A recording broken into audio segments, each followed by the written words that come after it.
একটি সচেতন বার্তা দেওয়ার জন্য আজকের এই ভিডিওটা তৈরি করা। আমি মাওলানা জামির হোসেন কাসেমি রামচন্দ্রনগর মাদ্রাসা খাদেমুল ইসলামের বর্তমান সম্পাদক। আজকে সকালে আমার এক ভাইয়ের কাছে ফোন আসে একটি নাম্বার থেকে যে আমি ফুরফুরা শরীফ থেকে হুজাইফা সিদ্দিকী বলছি, আপনাদের যদি কোনো আর্থিক সহযোগিতা লাগে, মাদ্রাসা মসজিদের কোনো বিবাহ বা কোনো সেবামূলক কাজের জন্য যদি কোনো আর্থিক সহযোগিতা লাগে আপনারা আমার কাছে বলুন, আমি আপনাদেরকে আর্থিক সহযোগিতা করব।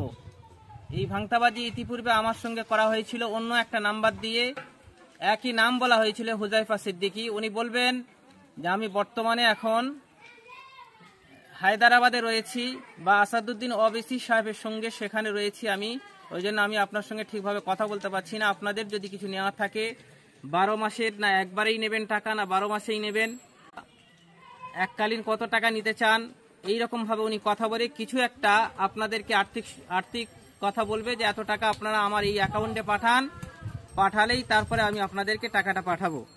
এটা সম্পূর্ণ ভাঙতাবাজি এবং সম্পূর্ণ মিথ্যা। এরকম কোনো কিছু হয়নি, কারণ ইতিপূর্বে আমার পাশের গ্রাম হেসামাবাদ, এখান থেকে কিছু টাকা হাতানো হয়েছে, কিছু টাকা এই একই ব্যক্তি ইনি হাতিয়েছিলেন। এজন্য আমি আপনাদেরকে সতর্ক করব, এরকম যদি আপনাদেরকে ফোন আসে বা এইভাবে যদি কোনো রকম আপনাদের কাছে কল আসে, আপনারা সকলে সতর্ক থাকবেন, কোনো টাকা পয়সা দেবেন না। সবথেকে বড় জিনিস এটা, যে ব্যক্তিদের নাম বলছেন উনি আর যে জায়গার নাম বলছেন এটা খুব দুঃখজনক। ফুরফুরা শরীফ আমাদের সকলের মাথার মণি, ফুরফুরা শরীফের নাম বলছে এবং হুজাইফা সিদ্দিকী ভাই সাহেবের নাম করেই উনি টাকাটা চাচ্ছেন। এই জন্য আপনারা সকলেই সতর্ক থাকবেন। এবং যদি কিছু হয় আমরা সরাসরি হুজাইফা সিদ্দিক সাহেবের সঙ্গে গিয়ে দেখা করব। ফুরফুরা আমাদের থেকে বেশি দূরে নয়, আমরা সকলেই হুজাইফা সিদ্দিকী সাহেবকে সকলেই আমরা চিনি আর সকলেই আমরা ওখানে যাওয়া আসা করি। এই জন্য বিষয়টা আমরা ফুরফুরা শরীফে যাদের কাছে আমরা পৌঁছাবে, ফুরফুরা শরীফে বিষয়টা আমরা জানাই এবং হুজাইফা সিদ্দিকীর কানে জানে কথাটা যায়, আমরা সকলে এটা তোলার চেষ্টা করবো ইনশাআল্লাহ।